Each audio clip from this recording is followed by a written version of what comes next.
এবার একটু পড়াশোনা করে জানাবেন, তাহলে সামনে টেস্টে পাশ করবে কি করে? তুর্যের বুকের সাথে লেপ্টে আছে কণ্ঠ। ঠান্ডার দিনে একদমই সে কম্বলের নিচ থেকে বের হতে চায় না। তুর্য এসে বিছানায় বসতেই গুটি গুটি হয়ে তার বুকে লেপ্টে গেল কণ্ঠ। পরবো না, ভালো লাগে না। তুর্য স্মিত হাসল, কণ্ঠের কপালে ঠোঁট ছুঁয়ে বলে। না পড়লে হবে? কণ্ঠ তুর্যের গালের সাথে গাল ঘষে দেয়, খোসা খোসা দাড়িগুলো লাগে কণ্ঠের। উফ, লাগছে তো। তুর্য হাসল। এটা কি আমার দোষ? নিজে তো গাল ঘষেছ। কণ্ঠ তুর্যকে জড়িয়ে ধরে। তুর্য কপালে চুমু দিয়ে চোখ বুঝে নেয়। তৎক্ষণাৎ দরজায় টোকা দিল সাহা খান। তুর্য, বাবা তুর্য। তুর্য বিছানা থেকে উঠে গিয়ে দরজা খুলে দেয়। সাহা খান বাইরে দাঁড়িয়েই আওড়ালো। সহিতা এসেছে তোর সাথে দেখা করতে। তুর্য সূক্ষ্ম শ্বাস ফেলে বলে। আচ্ছা, আমি আসছি। সাহা খান বের হয়ে যেতেই কণ্ঠ বিছানা ছেড়ে উঠে দাঁড়ালো। তুর্য ওর কাছে যেতেই দুপা পিছিয়ে গেল কণ্ঠ। কি হলো? কিছু না। কণ্ঠ ওয়াশরুমে চলে গেল। তুর্য মুচকি হাসে। বউটা তার বড্ড অবুঝ। ড্রয়িং রুমে শর্ট ড্রেস পরে বসে আছে সহিতা, বারংবার হাতের ওয়াচে টাইম দেখছে। তুমি এখানে হঠাৎ? তুর্য সিঁড়ি দিয়ে নামতে নামতে প্রশ্ন করে সহিতার উদ্দেশ্যে। সহিতা নড়ে চড়ে বসলো, নিজেকে ধাতস্থ করে বলে। তুর্য, আমি বলছিলাম যে ইরান কল করেছিল, বলেছে বিকেলে কলেজ ফ্রেন্ডের সব সার্কেল মিলে ক্যাফেতে আসবে, আমাদেরও যেতে হবে। তুর্য ভ্রু কুচকালো। তো সহিতা মিকি হেসে বলে। বলছিলাম যে তুমি আর আমিও যাই একসাথে। তুর্য মুহূর্তেই মুখের রং বদলে ফেলে, কিছুটা গাম্ভীর্য টেনে আওড়ালো। আমার ওয়াইফ থাকতে আমি হঠাৎ তোর সাথে যেতে যাবো কেন সহিতা? তুর্য, এটা ফ্রেন্ডস আড্ডা, ওখানে তোমার ওয়াইফ যাবে মানে? তুর্য ভাব নিয়ে সোফায় বসে তাচ্ছিল্য করে বলে। কি বলতে সহিতা? আমি না বউ পাগল, বউ ছাড়া কোথাও চাই না, তাই ওকে সাথে নিয়ে যাবো। সহিতা চরম পর্যায়ে রেগে গেল। ওদিকে দোতলায় দাঁড়িয়ে ওদের দেখছে কণ্ঠ। কি কথা হচ্ছে তা বুঝতে পারছে না। মাঝে মাঝে দেখছে তুর্য হাসছে, সহিতাও কথার পিঠে মুচকি হাসে। এগুলো ভীষণভাবে কষ্ট দিচ্ছে কণ্ঠকে। কিছুক্ষণ কথা বলে চলে গেল সহিতা, কিন্তু যাওয়ার আগে দোতলার দিকে নজর পড়তে কণ্ঠকে দেখে বাঁকা হাসল সে। হ্যালো হ্যালো, এটা কিন্তু ঠিক নয়। I love you. অরিন তোফাইলের পায়ে পা মিলিয়ে হাঁটছে, বারবার একটা কথাই বলছে। তোফাইল অস্ফুট স্বরে বলে। আচ্ছা ঠিক আছে, বিকালে দেখা করো, তখন বলবো। অরিনের অধরে মিষ্টি হাসি খেলে গেল, চোখ দুটো চিকচিক করছে। তোফাইল অফিসের উদ্দেশ্যে রওনা দেয়। যেতে যেতে একবার তাকালো অরিনের দিকে। মেয়ে একটু বেশি মায়াময়। মিস ক্যাথিয়ান, মাম্মা। অরিন মিস ক্যাথিয়ানকে জড়িয়ে ধরে। অরিনকে খুশি দেখে উনি নিজেও খুশি হন। ও মাই অর্নি, হোয়াট হ্যাপেন্ড? তোমাকে খুব হ্যাপি লাগছে। অরিন উৎফুল্ল হয়ে উঠল। ইউ নো মাম্মা, তুফাইল বলেছে আজ বিকেলে ওনার সাথে দেখা করতে। আমাকে হয়তো অ্যাকসেপ্ট করে নিবে। Oh my god, it's great news. তাহলে তুমি তোমার লাভ, আই মিন ভালোবাসা পাবে। Yes yes mamma, I am so happy. অরিনকে খুশি থাকতে দেখে বেশ আনন্দিত হয় মিস ক্যাথিয়ান। বিয়ে করবে আমায়? জনসম্মুখে এভাবে ভালোবাসা প্রকাশ করতে আছে, এটা মোটেও ঠিক নয়। লজ্জায় গুটিসুটি হয়ে দাঁড়িয়েছে তোহা। ছি, সবার সামনে এমনভাবে ভালোবাসা প্রকাশ করতে আছে। শান অধর টেনে হাসল। মেয়েটা বড্ড অবুঝ, ভালোবাসা প্রকাশ না করতে পারলে সেটা কেমন ভালোবাসা? তোহা মাথা নুয়ে অস্ফুট স্বরে বলল। বেশি প্রকাশ করলে তা হারিয়ে যায়। শান হাঁটু গেড়ে বসল, টকটকে লাল গোলাপগুলো তোহার সামনে বাড়িয়ে দিল। আগে ভালোবাসা গ্রহণ করো, তারপর দেখো যতই আমি প্রকাশ করি হারাবো না। তোহা নিশ্চুপ, এদিক ওদিক তাকায়, কেউ দেখছে কি না তাই লক্ষ্য করছে। আসলে আমি বুঝছি, তুমি তোমার চাচা চাচির মতামত ছাড়া কিছু করতে পারবে না, তাই তো? তোহা মাথা নাড়িয়ে সম্মতি জানালো। শান স্ফীত হেসে বলল। সব সামলে নেব। আপাতত তোমাকে আমার বন্ধুদের সাথে মিট করাবো। তোহা আবারও আগের ন্যায় মাথা নাড়ালো।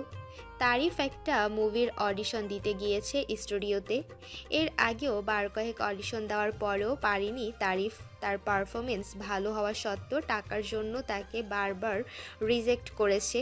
এবার পুরো কনফিডেন্স নিয়েই যাচ্ছে তারিফ। স্টুডিওতে ঢোকা মাত্র দেখলো আর কিছু লোক লাইনে দাঁড়িয়ে আছে। তাতে আন্দাজ করতে পারলো অনেকে অডিশন দিতে এসেছে। পাশে রাখা একটা চেয়ারে বসলো তারিফ। কপালে জমেছে বিন্দু বিন্দু ঘাম। কি হবে জানা নেই, তবে নিজের উপর তার বিশ্বাস আছে। আরিফ, মেয়েলি কণ্ঠে ভরকে গেল তারিফ। ঘুরে তাকাতেই চোখ দুটো ছানা বড়া হয়ে গেল। তুমি আরিফাকে দেখে বেশ অবাক হয় তারিফ। আরিফা তাদের প্রতিবেশী ছিল এবং কি তার সঙ্গে বিয়েও ঠিক হয়েছিল তারিফের। কিছু কারণবশত সেই বিয়ে ভেঙে গেল, কিন্তু মনের এক কোণে সুপ্ত অনুভূতি ছিল আরিফার জন্য তারিফের মনে। আরিফা তারিফকে দেখে অধর বাঁকিয়ে বলল, তুমি এখানে কি করছো? By the way, you know it's my husband studio. Tarif সূক্ষ্ম শ্বাস ফেলল। সে সত্যি জানতো না এই স্টুডিও আরিফার হাজবেন্ডের। যদি জানতো তাহলে হয়তো কখনোই আসতো না। আসলে আমি অবশ্য জানতাম না তোমার হাজবেন্ডের স্টুডিও এটা। আমাকে এখান থেকে অডিশনের জন্য ডাকা হয়েছিল। আরিফা চিবুক শক্ত করে বলল, ওকে, তাহলে দাও তুমি অডিশন। আরিফা নিজের স্টাইলে ভেতরে প্রবেশ করলো। তারিফ নিষ্পলক চেয়ে থাকে। মেয়েটা খুবই স্বার্থপর। ভালোই হয়েছে ওর সাথে বিয়ে হয়নি, তাহলে কি থেকে কি হতো। তবুও ভেতরে একটা খারাপ লাগা কাজ করলো তারিফের। যতই হোক একটা সময় তাকে ভালোবেসেছিল। বিকেলের দিকে সবাই কণ্ঠের বাড়িতে গেল পড়াশোনা নিয়ে আলোচনা করতে। কণ্ঠ প্রথম দিকে একটু ঘাবড়ে গেল, এটা তার শ্বশুর বাড়ি, যদি কেউ কিছু বলে। কিন্তু তাকে অবাক করে দিয়ে অহনা খান সাদরে আপ্যায়ন করে সবাইকে। কণ্ঠকে চোখের ইশারায় বলে ওদের ঘরে নিয়ে যেতে। কণ্ঠ সবাইকে নিজের রুমে নিয়ে গেল। সবার বিষয়টি ভালো লাগলেও শাহ খানের একদম পছন্দ হয়নি। তিনি ভীষণ বিরক্ত হয়। বেলকনিতে বসে আছে সবাই। ওদিকটায় অনেকটা জায়গা থাকায় কারো বসতে অসুবিধা হয়নি। এই কণ্ঠ, তোর কি হয়েছে বলতো? তাহিয়ার প্রশ্ন রীতিমতো এড়িয়ে গেল কণ্ঠ। কই কিছু না তো, তোরা কি খাবি বল, আমি নিয়ে আসছি। ব্যাপারটা বেশ ধরতে পারল শান। কণ্ঠ যে তাদের থেকে কিছু একটা আড়াল করছে। এই কণ্ঠ, তুই এভাবে উঠে যাচ্ছিস কেন?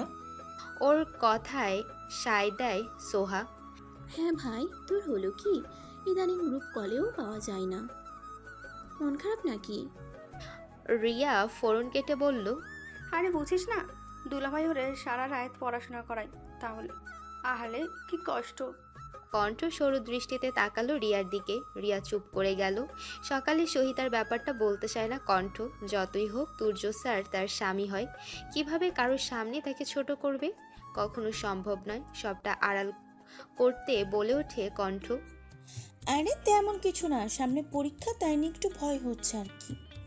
সবাই কণ্ঠের কথা মেনে নেয়। এরপর একে একে সবাই নোট বের করে পড়তে শুরু করে। তারিফের ফোনে টুম করে একটা নোটিফিকেশন আসলো। মেসেজ চেক করতেই চমকে ওঠে।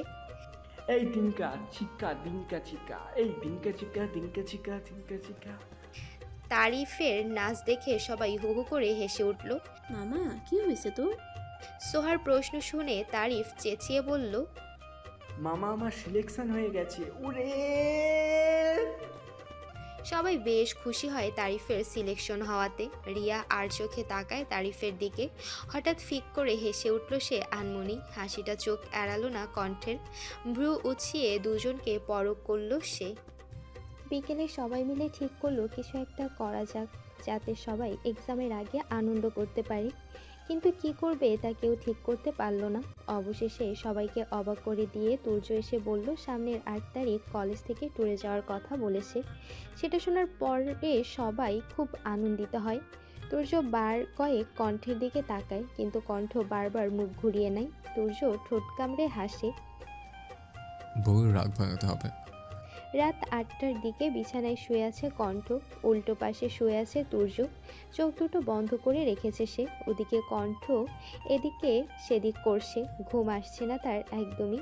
হঠাৎ মনে পড়ল অনেক দিন ধরে ফেসবুকে কিছু পোস্ট করে না সে, তাই বালিশের নিচ থেকে ফোন বের করে ফেসবুক অন করলো। একটা পোস্ট লিখলো কণ্ঠ। কত ছেলে প্রপোজ করেছে, কাউকেই পাত্তা দিই না। সাথে ছিল মুখ বাঁকানো একটা ইমোজি। মুহূর্তে নোটিফিকেশনের টুং টুং শব্দ আসতে থাকলো। অনেকে কমেন্ট করেছে, তার মধ্যে একটা কমেন্ট চোখ আটকে গেল, রাগে ফুঁসতে থাকলো। তুর্য কমেন্ট করেছে, পাবলিক প্লেসে তার ইজ্জত খেয়ে দিল সে। বড় বড় অক্ষরে লিখেছে, অথচ কলেজের প্রফেসরকে চিঠি লেখার অপরাধে কান ধরে দাঁড় করে রেখেছিল। কথাটা ভীষণ গায়ে লাগলো তার। মুহূর্তেই ফোন রেখে বিছানায় উঠে বসলো। তুর্যকে উদ্দেশ্য করে বলল, এই যে আপনি আমার সাথে লাগছেন কোন দুঃখে? তুর্য টেনে টেনে মিষ্টি কণ্ঠে আওড়ালো। কি করলাম গো? কণ্ঠ দাঁতে দাঁত খিচিয়ে বলল। কমেন্টে ওসব কি বললেন? তুর্য ফিক করে হেসে উঠল।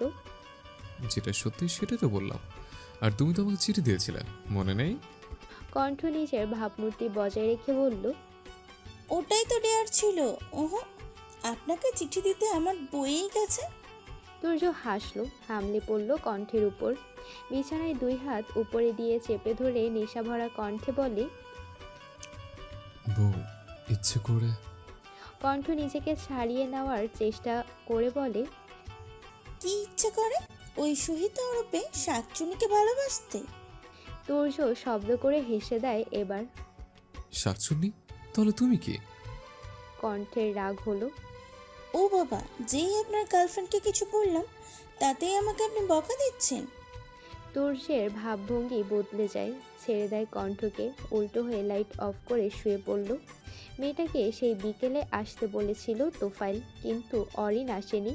তার ছেলের হাসি হাসলো তোফাইল। এই কয়েকদিনে ক্লান্ত হয়ে গেল, সে কি বুঝবে ভালোবাসার মানে? কথাটা ভেবে বেলকনিতে চলে গেল তোফাইল। মুঠোফোন বের করে ফোন করলো কণ্ঠকে। হ্যাঁ ভাইয়া বলো, কেমন আছো? কি অবস্থা?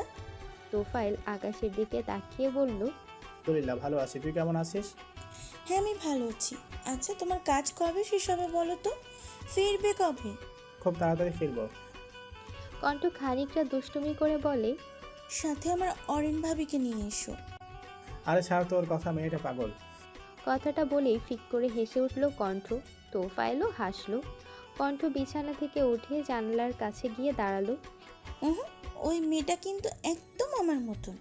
তোফাইল আনমনে বলে উঠল, খুবই চঞ্চল, একদম তোর মতো। ও তাহলে তাড়াতাড়ি ভাবি বানিয়ে নিয়ে এসো। তোফাইল সূক্ষ্ম শ্বাস ফেলল। আচ্ছা রাখছি, আবার পরে কথা হবে। গুড আচ্ছা ঠিক আছে, গুড নাইট। Good night. কিয়ৎক্ষণ আকাশের দিকে তাকিয়ে সময় কাটালো তোফাইল, এরপর ঘুমাতে চলে গেল। তনয়া আহমেদ রান্না করছে, ওদিকে আনিকা আহমেদ সবাইকে খাওয়ার জন্য টেবিলে আসতে বলে। আনিকা আহমেদের মন খারাপ। ছেলেটা কতদিন হলো বাড়ি নেই। মা, আজকে কি রান্না হয়েছে? টেবিলের একটি চেয়ারে বসলো রিয়া, ওর পাশে বসেছে শাহাদ আহমেদ এবং আহাদ আহমেদ। আনিকা আহমেদ সবাইকে প্লেট দিতে দিতে বলল, আজকে তোর বড়মা রান্না করেছে ঝাল ফ্রাই সাথে ফ্রাইড রাইস। রিয়া প্রচণ্ড খুশি হয়। ওয়াও, এতদিন পর। মা, ভাইয়া তো এগুলো বেশ পছন্দ করে। সূক্ষ্ম শ্বাস ফেললো আনিকা। কি জানি ছেলেটা ওখানে কি খাচ্ছে না খাচ্ছে। আহাদ আহমেদ আনিকা আহমেদকে আশ্বাস দিয়ে বলেন, আনিকা বোন চিন্তা করো না, তোফাইল আর মাত্র কিছুদিনের মধ্যে দেশে চলে আসবে। হ্যাঁ ভাইয়া, আমারও তোফাইলের জন্য মনটা খারাপ করছে। শাহাদ আহমেদ বেশ মলিন মুখে কথাটা বলল। রিয়া কি যেন একটা ভেবে ফোন অন করলো। তাতে কারো একটা মেসেজ আসতেই সে সবাইকে উদ্দেশ্য করে বলল, আচ্ছা মা, তোমরাও খাও, আমি এক্ষুনি আসছি। রিয়া তড়িতে দোতলায় ছুটল। আরে কোথায় যাস, খেয়ে নে। রিয়া শুনল না, উপরে চলে গেল। মেয়েদের এই খামখেয়ালি একদম পছন্দ না তার। কিয়ৎক্ষণ পর তনয়া আহমেদ খাবার নিয়ে আসেন, সবাইকে দিতেই খেতে বসলো সবাই। ইয়েস জানেমান বলেন। তোহা হাসলো, ভীষণ হাসি পাচ্ছে তার। বয়সের থেকে বড় এই পুরুষ তাকে কত ভালোবাসে ভাবতেই আনন্দ লাগে। তোহা শানকে খানিকটা বিরক্ত করার জন্য বলে। তোহা মিনে বলে, বলছিলাম আমার ভীষণ আইসক্রিম খেতে ইচ্ছে করছে। শান ঠোঁট কামড়ে হাসছে। আচ্ছা ঠিক আছে। ফোন রেখে দিল শান। তোহা অবাক হলো।